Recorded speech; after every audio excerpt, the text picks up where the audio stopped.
나사렛 예수 그리스도의 보혈로 덮노라. 나사렛 예수 그리스도의 보혈로 덮노라. 나사렛 예수 그리스도의 보혈로 덮노라. 아멘. 조사에 조금만 올려보세요 좀. 자, 오늘은 성령 강림 주일입니다. 성령 강림 주일은 2000년 전 마가의 다락방에 성령 임하여 이 땅에 교회가 생긴 것을 기념한 주일을 성령 강림 주일이라 이렇게 얘기합니다. 그래서 성령님에 대해서 연 한 3주째 계속 설교를 하고 있는데, 여러분 하나님이신 성령님을 믿으십니까? 예. 우리에게 어머니가 가장 좋은 분이듯이 성령님이 우리에게 가장 좋은 분이십니다.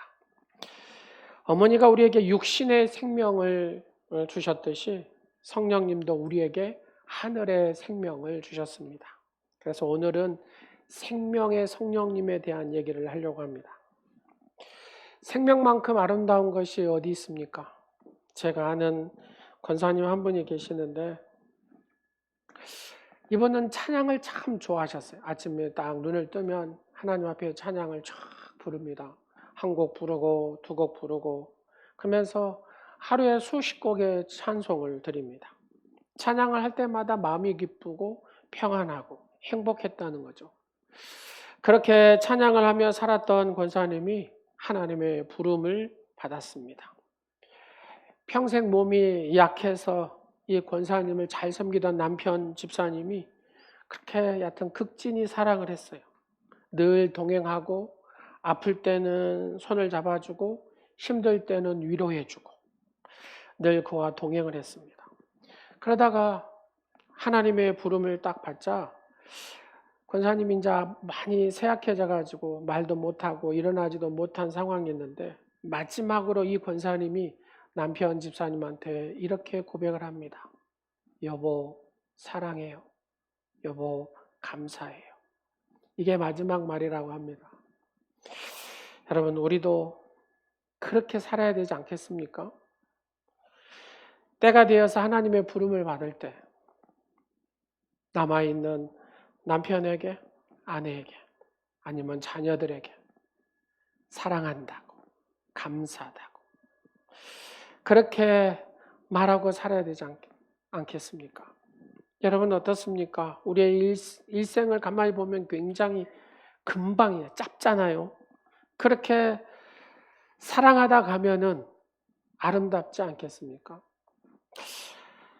우리가 만나는 이 만남이 얼마나 귀한지 모릅니다. 저는 가끔 이런 생각을 해보거든요. 이렇게 가다가 스치는 사람들이 있잖아요. 저 사람 언제 볼 수 있을까라고 생각을 해봅니다. 평생 못 볼 수도 있잖아요. 이 사람. 한번 스치는 사람도 굉장히 귀한 사람. 왜요? 그 스치는 사람, 언제 볼 줄 모르는, 평생에 이제 볼까 말까 한 사람, 그 사람 딱 한 번 보는 거잖아요. 여러분 우리의 만남 속에서도 마찬가지입니다. 자주 만난 사람도 그 사람에게 문제가 있고 가끔 다투고 가끔 마음에서 미운 생각이 들고, 그렇지만 그를 내가 만나볼 수 없는 상황이 벌어질 때가 있지 않겠습니까? 그 생명 또한 얼마나 귀한가를 우리가 알 수가 있습니다. 성령 하나님께서 우리에게 이 세상에 우리에게 최고의 선물을 주셨는데, 그게 뭐냐면 생명입니다. 우리가 이 땅에서 만나는 생명은 모두 하나님의 성령님이 주신 거룩한 피조물이라는 것을 여러분 믿으십니까? 그렇습니다. 모든 피조물은 다 하나님의 생명 속에 있다는 사실입니다. 로마서 8장 2절 말씀을 한번 보세요. 이렇게 말씀하고 있습니다. 이는 그리스도 예수 안에 있는 생명의 성령의 법이 죄와 사망의 법에서 너를 해방하였음이니라. 여러분 여기에 생명의 성령이라는 말은, 성령님은 생명을 가지신 살아계신 하나님이라는 뜻이거든요. 이와 함께 이 땅에 존재하는 모든 생명을 성령님이 창조하시고 유지하시고 도우신다는 의미입니다. 그런데 성경에 이 생명에 대해서 이렇게 얘기하거든요. 보통 우리말로 생명하면은 한 단어잖아요. 생명 이렇게 얘기를 하는데 성경에는 이 생명을 세 단어로 표현하고 있습니다. 하나는 비오스라는 단어를 쓰고요. 하나는 푸시케라는 단어를 쓰고 하나는 조에라는 단어를 씁니다. 성경에서의 생명은 세 단어로 얘기하는데 첫째 비오스라는 단어는 말 그대로 자연적 생명을 얘기합니다. 여러분 꽃을 한번 보세요. 이게 생명이 있어요, 없어요? 생명이 있다라는 겁니다. 그렇습니다. 이것을 자연적인 생명이라고 얘기합니다. 산이나 들이나 꽃과 나무 같은 것을 자연적 생명. 이걸 누가 주신 거예요? 그렇죠. 하나님이 주신 거다 그 말. 두 번째는 푸시케라는 건데 이 푸시케의 생명은 바로 인간의 생명을 얘기합니다. 인간의 생명. 여러분 옆 사람 한번 봐보세요. 생명이 있어요, 없어요? 예, 이 생명이 있습니다. 생명이 없으면 무서워서 다 도망갈 거예요. 예, 그렇습니다. 이 푸시케는 이 생명은 모든 인간의 생명을 얘기합니다. 몸, 마음, 혼, 의지, 의식 이것들이 인간이 가진 생명입니다. 세 번째로는 조에라는 단어를 씁니다. 이 생명을. 이것은 성경에 가장 많이 나오는 이 생명인데 이 생명은 영적인 생명, 바로 영원한 생명, 이것을 영생이라는 단어를 쓰기도 합니다.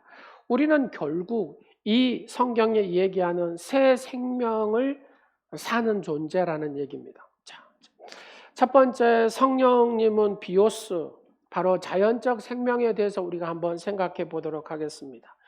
성령님 우리에게 주신 첫 번째 이 생명 비오스는 자연적 생명인데 오늘 본문 말씀 여러분 쭉 읽었습니다. 무슨 뜻인지 이해하시겠어요? 무슨 뜻인지 이해하시겠냐고요.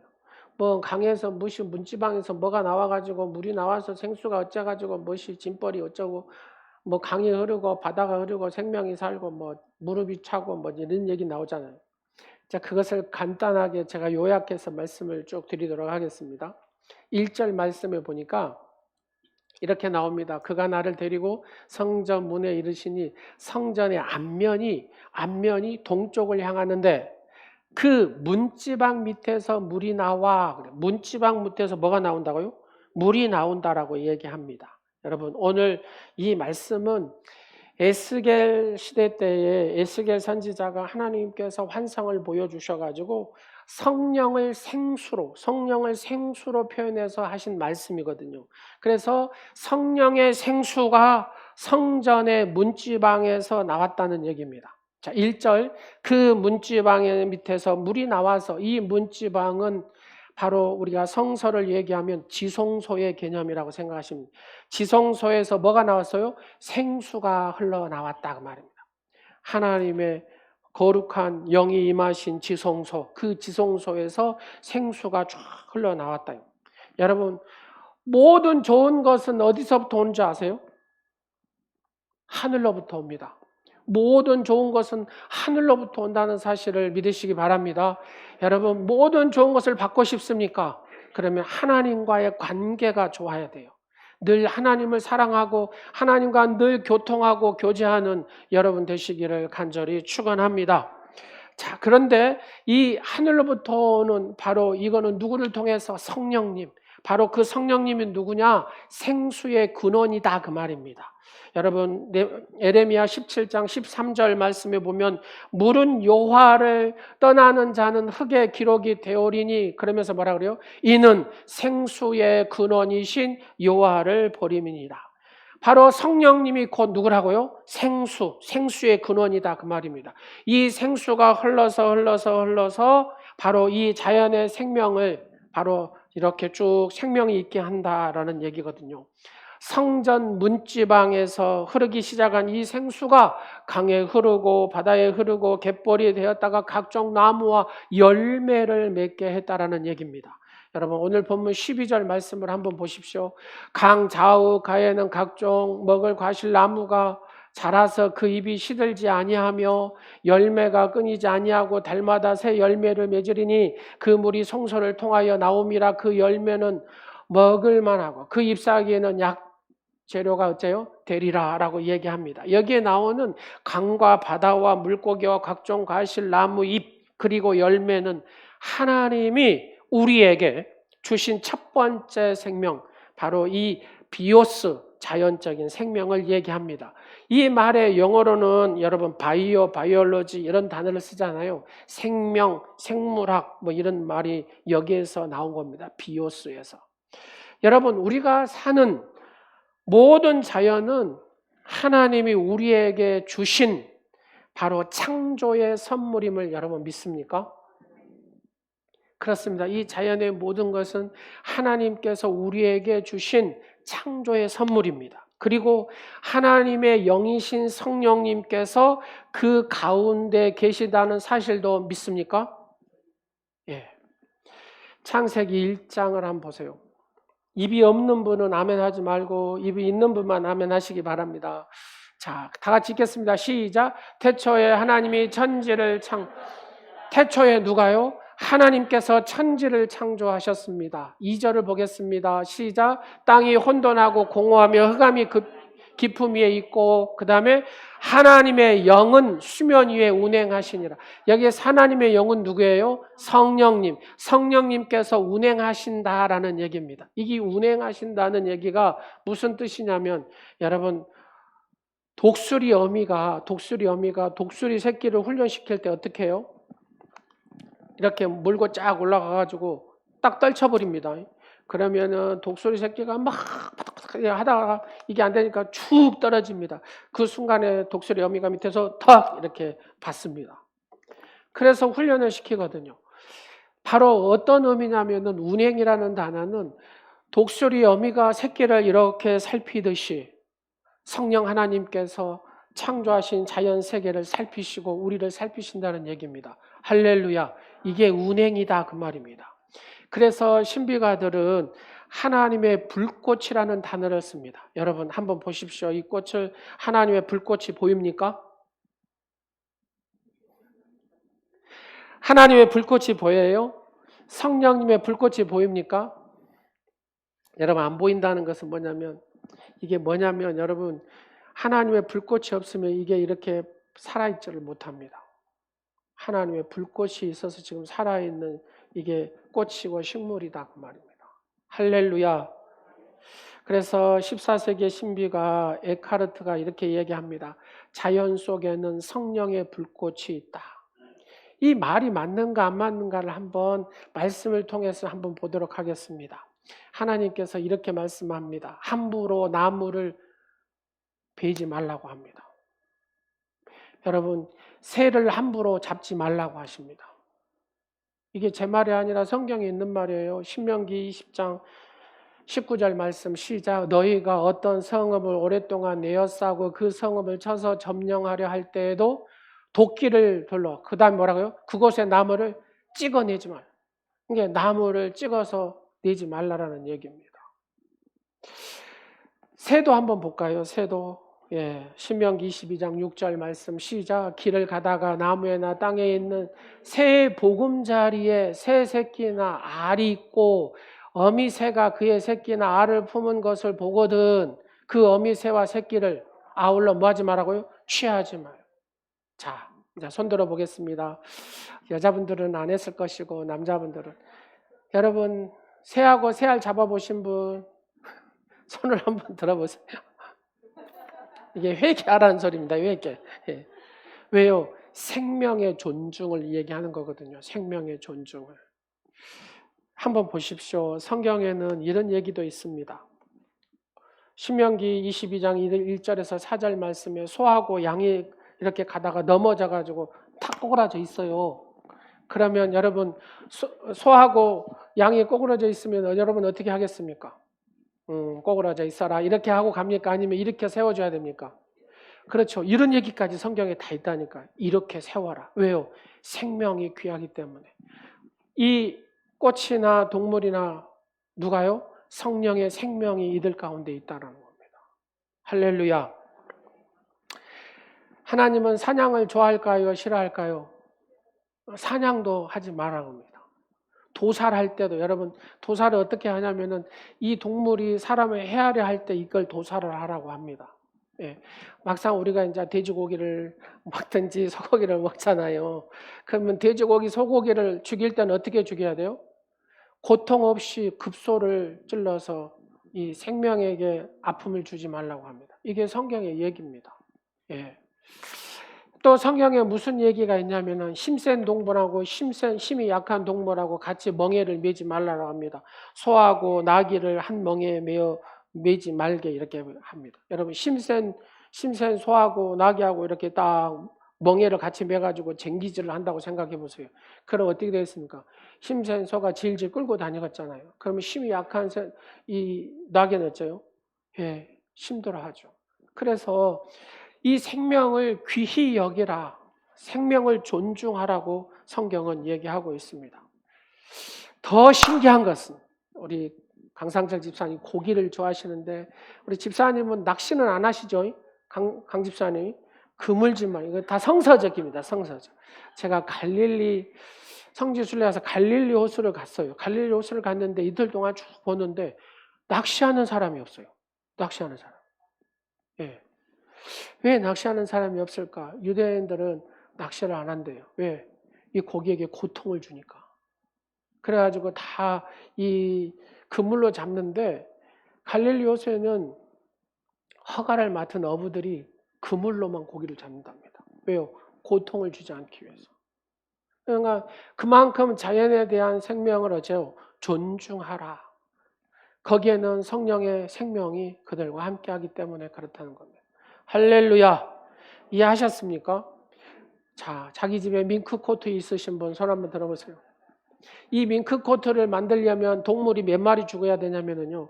여러분, 밍크가 60마리가 죽어야 되고요. 여우가 42마리가 죽어야 되고요. 너구리가 40마리가 죽어야 그 밍크 코트가 만들어진답니다. 이렇게 동물을 많이 죽여서 내가 따뜻하게 그거 밍크 코트 걸치고 다니면 되겠냐 그 말이에요. 이게 성경적이 안 맞다 그 말입니다. 다른 것으로도 어째요? 따뜻하게 할 수 있잖아요. 지금 밍크 코트 이 부분 뭐라고 한 소리가 아닙니다. 그렇다라는 얘기입니다. 이게 성경적이니까 우리가 예전에 몰랐어요. 그런데 이제 알았어요. 아, 자연의 생명, 이게 성령의 생명 속에서 이루어지는 거구나 하는 것을 알 수 있습니다. 여러분, 아바타라는 영화를 보면은 그 나무 하나, 식물 하나, 동물 하나가 전부 다 어째요? 생명이 쫙 연결되어 있는 걸 볼 수가 있거든요. 우리가 예수 믿는 사람, 창조주 하나님을 믿는 사람으로서 우리가 그런 생명에 대한 존중을 하는 믿음의 주인공이 되어야 될 줄로 믿습니다. 에스겔서 47장 7절 말씀을 쭉 한번 봐보십시오. 내가 돌아가니 뭐라 그래요?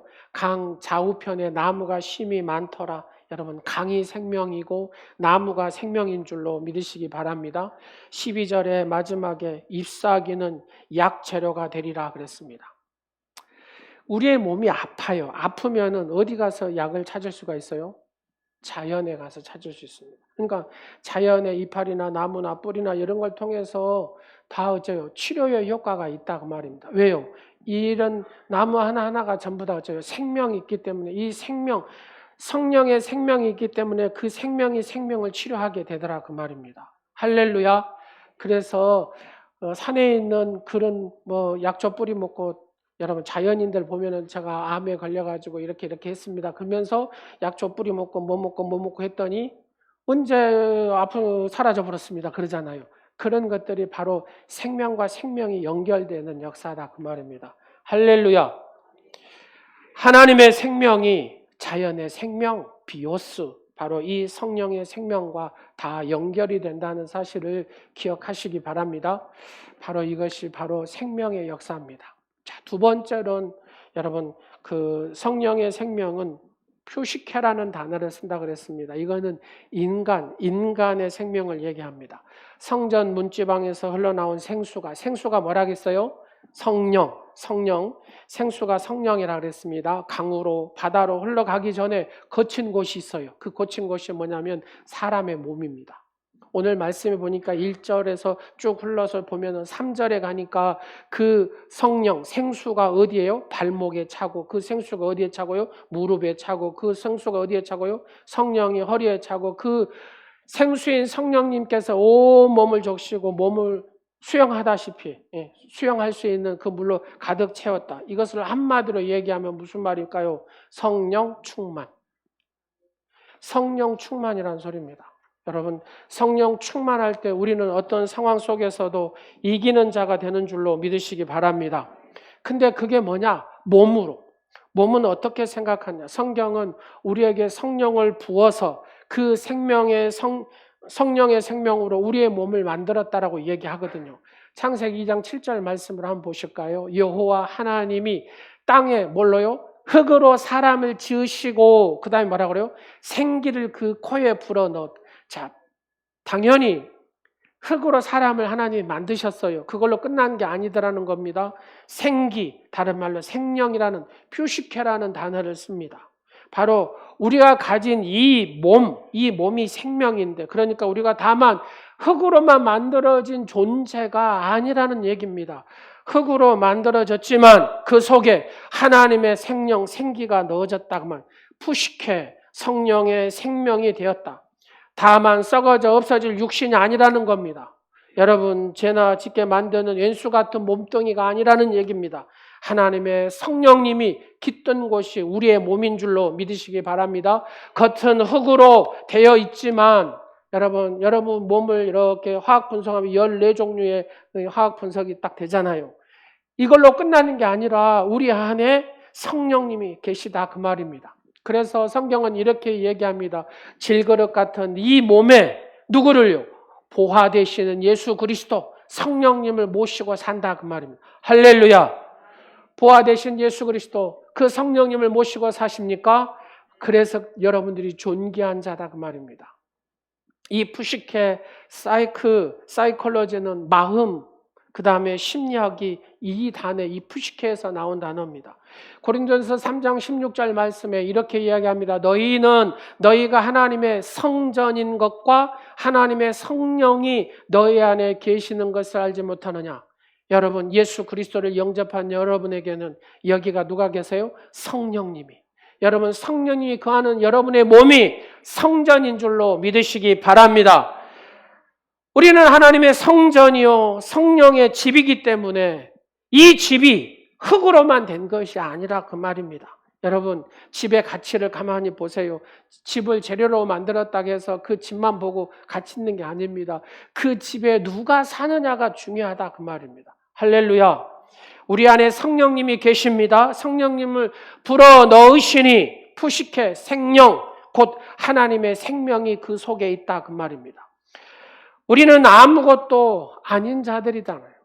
그러나 평생 나는 아무것도 아니야, 평생 밥이나 축 내고 살아야지, 그런 존재가 아니라는 얘기입니다. 내 안에 누가 계시니까? 성령님이. 그래서 하나님의 성전이요 바로 성령의 집인 우리 안에 성령님을 모시고 사는 존재이기 때문에 어느 누구도 무시할 수 없는 존귀한 하나님의 사람인 줄로 믿으시기 바랍니다. 그런데 중요한 것은 우리의 몸을 죄악시하거나 학대한다고 생각해 보세요. 하나님께서 하나님의 성전이라고 합니다. 하나님의 성전, 하나님의 성령이 내 안에 거하시는 전이다 그 말입니다. 근데 이놈의 몸뚱아리 한다 그 말입니다. 여러분 몸을 죄악시하고 학대하면 어떻게 됩니까? 성부 하나님, 창조주 하나님을 무시하는 행위입니다. 자, 손을 여기다 한번 올려보세요. 내 신세가 말이 아니다고. 그러면서 막 자기 몸을 학대해요. 이 사람은 무슨 죄를 졌다고요? 창조주 성부 하나님을 무시하는 죄를 진 거예요. 여러분, 성자 예수님을 이 땅에 오셨잖아요. 이 땅에. 뭐 하려고요? 우리를 구원하시기 오셨다 하면 내가 내 몸을 학대하거나 함부로 하면은 그 성자 예수님을 모욕하는 행위를 하는 거다 그 말입니다. 내 몸을 죄악시하거나 학대하면은 성령님이 지금 내 안에 계시잖아요. 내 몸에 계시잖아요. 그 성령님을 근심하게 하는, 너희는 성령님을 근심하게 하지 말아라. 너희는 성령님을 근심하게 하지 마라. 여러분 안에 무엇이 붙들고 계십니까? 성령님이 계시다는 사실을 믿으시기 바랍니다. 성령님께서 여러분을 붙들고 계시다는 사실을 믿으시기 바랍니다. 우리의 몸은 하나님이 귀하게 창조하셨습니다. 바로 예수님이 임마누엘 하나님께서, 우리 주님이 나와 함께 하십니다. 성령님께서 우리 안에 거하십니다. 그래서 거룩한 하나님의 집이 여러분의 몸이라는 사실을 믿으시기 바랍니다. 4세기의 교부인 아타나시우스라는 유명한 영성가가 있습니다. 이 교부가 하는 말이 뭐라고 표현했냐면요, 하나님은 우리를 하나님처럼 만들기 위해 사람으로 오셨다. 하나님이신 예수님이 이 세상에 오셨잖아요. 그죠? 성육신, 하나님이 이 세상에 오신 분이 예수 그리스도다, 그 말입니다. 예수 그리스도가 이 세상에 오신 목적이 뭐냐? 여러분을 하나님처럼 만들기 위해서. 이게 대간절 무슨 소리냐 하고 멍하고 계시네요. 자, 저를 한번 보실래요? 여러분 안에 누가 계신다고요? 성령님이 계세요. 우리의 믿음이 어떻게 되냐면 예수님을 장성한 분량대로 닮아가는 거잖아요. 예수님을 닮아가는 삶이잖아요. 자, 예수님이 누구예요? 하나님이세요. 예수님이 누구예요? 하나님이세요. 예수님이 누구예요? 성령님이세요. 자, 그 예수님이 육신의 옷을 입고 나를 구원하셨어요. 할렐루야. 구원하셔가지고 그 예수님을 우리는 닮기 위해서 뭘 보고 붙들고 살아요? 하나님 말씀. 66권 1189장의 말씀을 붙들고. 왜요? 이게 하나님 얘기거든요. 말씀이 육신이 되어 오신 분이 예수님이기 때문에. 할렐루야. 그 말씀을 붙들고 내가 누구를 닮아가는 삶을 살아요? 예수님을 닮아. 그러면 예수님을 닮아가는 삶을 사는 나는, 내가 예수님을 닮았다면 나도 누구처럼요? 하나님처럼. 말이 맞아요, 안 맞아요? 맞잖아요, 맞잖아요. 여러분, 이게 하나님처럼 우리가 그렇게 만들어져 가는 과정이다, 그 말입니다. 할렐루야. 여러분이 하나님이란 소리가 아니라 하나님처럼 만들어져 간다, 그 말입니다. 예수님처럼 만들어져 가야 된다, 그 말입니다. 그것이 신앙입니다, 그 말입니다. 그 사람이 그리스도인이다, 그 말입니다. 나는 예수님을 믿어요. 근데 예수님은 지금 나는 예수님을 안 닮아가요. 이렇게 반대로 가요. 이 사람은 예수님을 만난 사람이 아니에요. 아니다, 그 말입니다. 쉽게 얘기해서. 이 사람은 예수님 만난 사람이 아니에요. 예수님이 인격적으로 만나면 그렇게 살 수가 없어요. 예수님이 그렇게 힘없는 분이 아니다, 그 말입니다. 예수님을 내가 만났다면, 예수님을 모시고 성령의 전으로 모시고 산다면 그분이 기뻐하는 일을 하게 돼 있다, 그 말입니다. 이것이 예수님을 인격적으로 만난 성도, 그리스도인의 삶인 줄로 믿으시기 바랍니다. 그래서 교부인 아타나시우스가 그런 얘기를 한 거다, 그 말입니다. 자, 한번 봐보십시오. 우리의 몸은 다리 역할을 한다고 생각하시면 됩니다. 다리 역할. 우리의 예부의 세계를 내면의 세계로 쭉, 예부의 세계를 내면의 세계로 연결하는 다리 역할이 뭐냐? 이 몸이다, 그 말입니다. 몸. 인간 세상을 하나님으로 인도하는 다리 역할이 뭐냐? 몸이다, 그 말이에요. 몸. 여러분, 이 몸을 통해서 다 하시는 거예요. 나로부터 남에게로 인도하는 역할을 다리다, 그 말입니다. 이게 무슨 말이냐? 여러분, 다리가 끊기면 어떻게 됩니까? 내 내면의 몸으로 못 들어가요. 그러잖아요. 이 몸이, 여러분, 죽었어요. 자, 죽었어요. 죽으면은 이 몸을 통해 살 수 있는 게 있어요, 없어요? 없어요, 없어. 지금 생명이 있기 때문에 이 몸을 통해서 이 내면의 세계로 쭉 들어온다, 그 말입니다. 여러분, 이 몸이 있기 때문에 하나님과 교통하고 올라간다, 그 말입니다. 이 몸이 있기 때문에 내가 세상에 나가서 하나님의 이 사랑을, 하나님의 이 능력을 이렇게 들어가게 해준다, 그 말입니다. 여러분, 들어가고 올라가고 나가게 하는 역할이 뭐냐? 이 다리 역할을 하는 것이 우리의 몸이다, 그 말입니다. 몸이 그만큼 중요하다, 그 말입니다. 여러분, 영락공원에서 누워있다고 생각하면서요, 뭘 할 수 있습니까? 죽은 것은 아무것도 할 수 없습니다. 여러분, 제가 목양실에요, 이렇게 나무가 있어요. 이거를 살려보려고 물을 주고 뭘 주고 벽날 해듯이 안 살아. 이게 기후가 안 맞아. 뭐. 근데 중요한 것은 이게 생명을 딱 잃어가니까 나무가요. 제가 깜짝 놀랐습니다. 나무가요, 이게 어느 순간 보면 툭 끊어져 가지고 축 쳐져 그렇게 있는 거예요. 그게 뭐예요? 생명이 거기에서는 끊어졌다는 얘기잖아요. 생명이 끊어진 상태에서는 아무것도 없습니다. 여러분, 그래서 여러분의 몸이, 자, 한번 했어요. 내 몸이 귀합니다. 귀합니다. 할렐루야. 몸을 건강하게 만드시기를 간절히 축원합니다. 그래서 몸을 건강하게 하는 최고의 비결이 뭐냐? 여러분, 몸 아프십니까? 오늘 잘 들어보세요. 몸을 최고로 건강하게 하는 비결이 뭐냐면 기도하는 겁니다. 여러분, 하나님하고 잘 드시면서 기도해 보세요. 그러면 건강해져요. 왜 건강해지냐?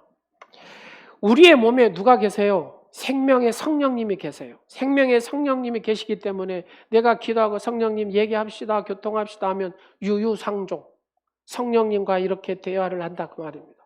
성령님과 늘 합니다. 그러면 성령님이 내 안에 왕성해지게 역사를 하십니다. 그래서 우리의 육신이 어째요? 건강해지는 거예요. 할렐루야. 그래서 기도는 우리를 건강하게 합니다. 왜요? 그 성령님과 교통하게 하기 때문에. 그래서 기도와 건강에 대해서 이거를 무지하게 연구하는 사람들이 또 있더라고요. 크리스찬 의학자들이 연구를 했어요. 우리나라는 이거 돈이 많이 드니까 이게 잘 안 하는데 미국의 의사들은 이런 걸 잘합니다. 샌프란시스코의 한 의료팀들이 391명 심작, 발작 환자를 임의로 선정을 한 겁니다. 한쪽은 반절은 늘 절반은 매일 기도받겠답니다. 주의 종을 통해서 주의 기도를 받겠다. 하나님 축복하여 주시고 건강하게 해주시라고 막 기도를 받는 그룹. 이쪽은 기도를 안 받았어요.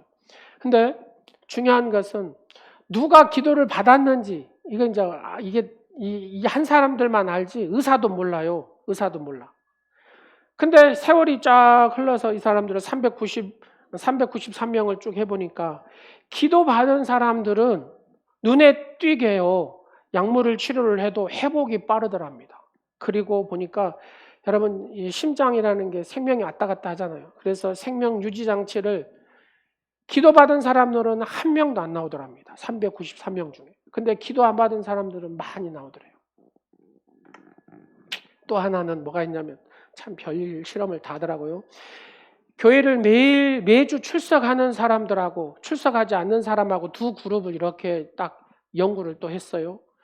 근데 중요한 것은 매일 예배 생활 잘하는 사람하고 안 한 사람하고 이렇게 미국에서 연구를 해보니까 매주 예배 생활 잘하는 사람이 면역력도 강해지고요. 사망률도 낮아지더랍니다. 그게 몇 프로가 차이?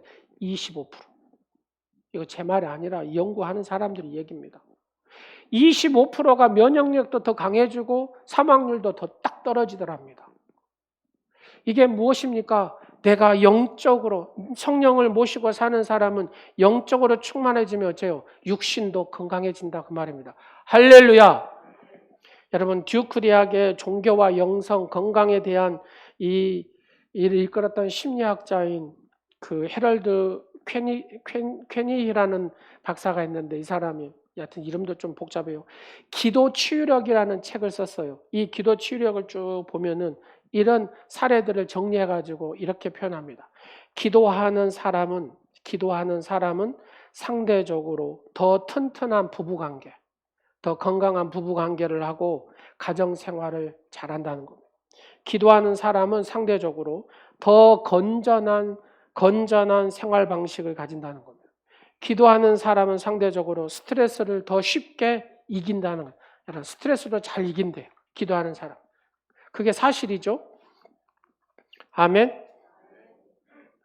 기도하는 사람은 우울증을 쉽게 예방해요. 그러니까 내가 우울증 하면 기도 와서 교회 와가지고 주여 속에 깊은 것을 주여 해보세요. 하루에 1000번만 해보세요. 그럼 우울증 사라집니다. 제가 확실히 얘기합니다. 우울증에 눌려 있으면 교회 와서 그냥 속에 있는 것들을 깊으면 주여. 절대 여기 와서 악순당해서 누가 뭐라 안 해요. 주여. 깊은 주여를 해보세요. 그러면 성령의 불이 떨어질 겁니다. 1000번만 해보세요. 정말로 마음을 딱 다잡고 주여 해보세요. 그러면 회복의 역사가 일어날 줄로 믿습니다. 기도하는 사람은 상대적으로 더 건강하게 오래 살고요. 기도하는 사람은 심혈관 질환도 여러분 막아준답니다. 주여, 주여, 이렇게 이래도 하면 아니 주여. 좋아진다는데 왜 안 해요? 기도하는 사람은 상대적으로 더 강력한 면역력을 갖게 된답니다. 이건 제 얘기가 아니라 연구한 사람들이 딱 해가지고 만들어 놓은 거라고. 왜 그럴까? 우리 안에 계시는 성령님이 우리의 기도를 들으심으로 우리와 교통하시기 때문에 성령님이 강하게 내 속에서 일하신다 그 말입니다. 쉽게 얘기해서 그분이 우리의 속에서 다스리고 우리를 건강하게 하고 우리를 행복하게 하고 우리를 평안하게 한다 그 말입니다. 생명의 성령님을 온전히 모시는 여러분 되시기를 간절히 축원합니다. 세 번째로 생명의 성령님을 뭐라고 표현하면 조회라는 단어를 씁니다.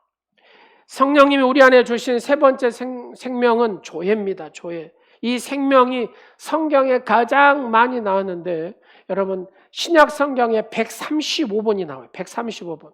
거기 중에서도 사도 요한이 쓴 책 요한복음하고 요한일서에서 이 생명이라는 단어가 많이 나오는데 요한복음에서는 35번이 나오고 요한일서에는 13번이 나옵니다. 이것을 조회라는 생명을 이 요한복음에서는 뭐라고 영생이라는 단어로 씁니다. 여러분 비오스는 자연적인 생명이고 퓨시케는 우리를 지으실 때 우리 안에 주신 하나님의 생명입니다.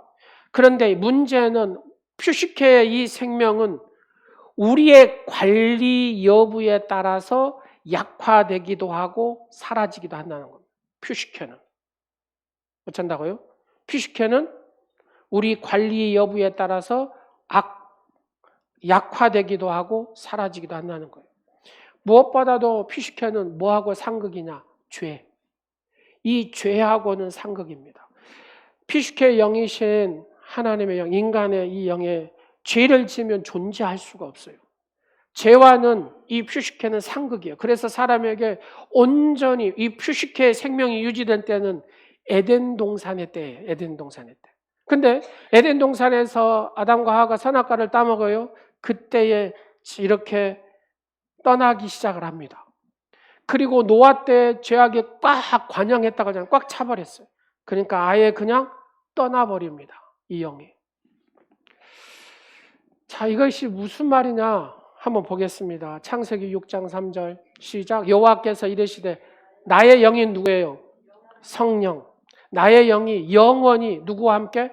사람과 함께 하지 아니하리니 이는 그들이 육신이 됨이라. 하나님의 거룩한 영인 이 영이 떠나버렸다. 이게 육신으로 살. 그러면 이 하나님의 생명을 어떻게 회복하냐? 이 하나님의 생명을 어떻게 회복하느냐? 이거예요. 그 생명을 회복시키기 위해서 하나님께서 보내주신 분이 누구라고요? 예수. 오직 예수님이다 그 말입니다. 이 얘기를 사도 요한이 영의 눈을 열어서 쭉 기가 막히게 요한일서를 통해서 정립을 딱 해놨습니다. 요한일서 5장 11절과 12절을 보겠습니다. 시작. 또 증거는 이것이니 하나님이 우리에게 영생을 주신 것과 이 생명의 그의 아들 안에 있는 그것이니라. 그 다음에 아들이 있는 자에게는 뭐가 있고? 생명이 있고 하나님의 아들이 없는 자에게는 생명이 없느니라. 자, 한번 보십시오. 예수님이 있는 사람은 생명이 있는 사람이에요. 자, 옆 사람 봐보세요. 생명이 있는가? 예수님이 없는 사람은 거기에 생명이 없는 사람이다 그 말입니다. 다른 말로 표현하면 예수님을 인격적으로 만나는 사람, 예수님을 내 구세주로 인격적으로 만나는 사람은 예수의 생명이 그 속에서 회복이 되어가지고 이렇게 막 움직인다 그 말입니다. 근데 이 생명은 떠나요, 안 떠나요? 안 떠나요. 언제까지? 영생, 영원히 함께 하신다. 할렐루야. 그래서 퓨시케는 혼적인 생명이라면, 이 교회는 영생, 영원한 생명, 영적인 생명이라 그 말입니다. 퓨시케가 우리가 태어날 때, 우리가 태어나잖아요. 세상에 태어날 때 이 받은 생명이라면 교회는 언제 받아요? 예수님을 믿을 때. 할렐루야. 예수님을 어떻게? 인격적으로 예수님을 믿을 때. 예수님을 만날 때 이 생명이 주어집니다. 퓨시케가 우리가 이 땅에서 살게 하는 현세적인 생명이라면 교회는 우리가 죽은 이후에도, 지금도 마찬가지지만 죽은 이후에도 살게 하는 영원한 생명, 이 교회의 생명을 얘기하는 것입니다. 할렐루야. 예수님 믿을 때, 여러분 예수님을 믿습니까? 예수님을 믿으십니까?